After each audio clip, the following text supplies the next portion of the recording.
This is Seafoam Green Pearl, and you may be asking yourself, what the heck is Seafoam Green? I've never even heard of this pearl, and that's because we've never once used it in a video.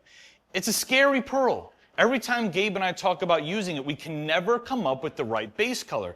Mainly because if we use a green or like a blue base color, it'll feel a little bit too safe. If we use a contrasting base color, we're afraid that it's going to get cloudy or patchy or maybe too silvery. So we've had it on the shelf for a long time. But we think we may have dialed in the perfect base. It's a mix between safe enough to probably work, but risky enough to really pay off.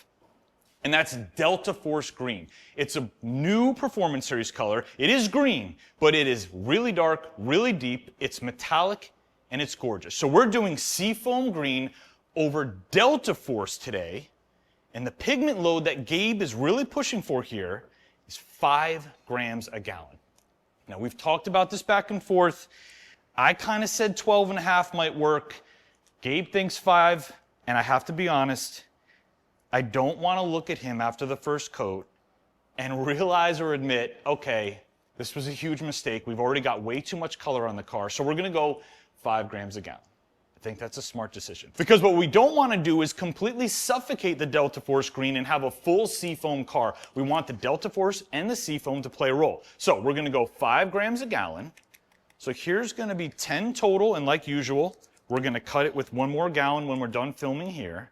This is a weird pearl because, like I said, it is seafoam, but it also has some very silvery properties. Small particle and sparkle load, I don't know about this. Is this a sparkly one? I don't remember, to be honest, but I like this 5 gram a gallon load to start off with. We could always add more. Yeah, and as you can see in the glass, you've got the deeper green tones, but you've got those silver kind of ripples flowing through the pearl. And on the top here, it's a lot more silvery than it is here on the side. There's always that dynamic of looking at it from the side and looking at it from the top and those contrasting each other. So it's a beautiful pearl. I love with these really small particle pearls, you're getting what looks like more pearl than you actually have. Because this, just mixing it alone looks like more than 5 grams a gallon for us. Well, technically it's 10.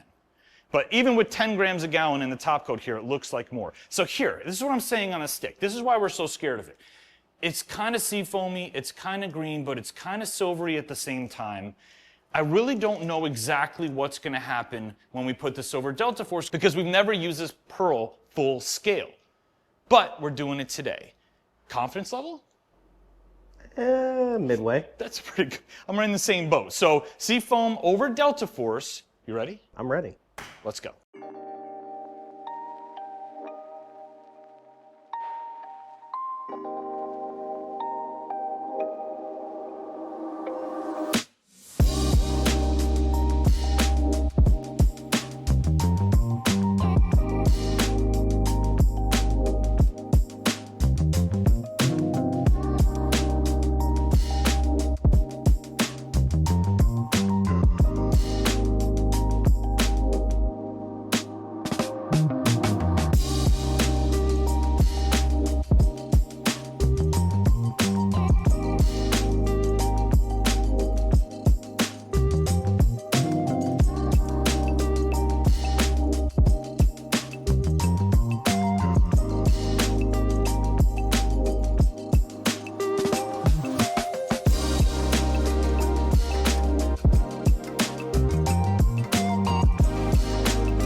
All right, guys, we're all done with the project. Now, there's no doubt about it, Seafoam Green is one of the most difficult to use pearls that we carry. But we wanted to take a swing at it. We've had it for so long, and we wanted to get it full scale. So we picked the Delta Force Green. We did the best we could to get the pigment load right. There's only one thing left to do, and that's show you the end result. So take a good look at the car here, leave a comment below, and rate it for us 1 through 5. Let us know if you love it or if you don't, and if you want to play with any of our paints, we've got a ton of colors in both peelable and permanent. Head straight to DipYourCar.com. Gabe and I had a blast in the video, and I hope you enjoyed watching it. I'll see you on the next one.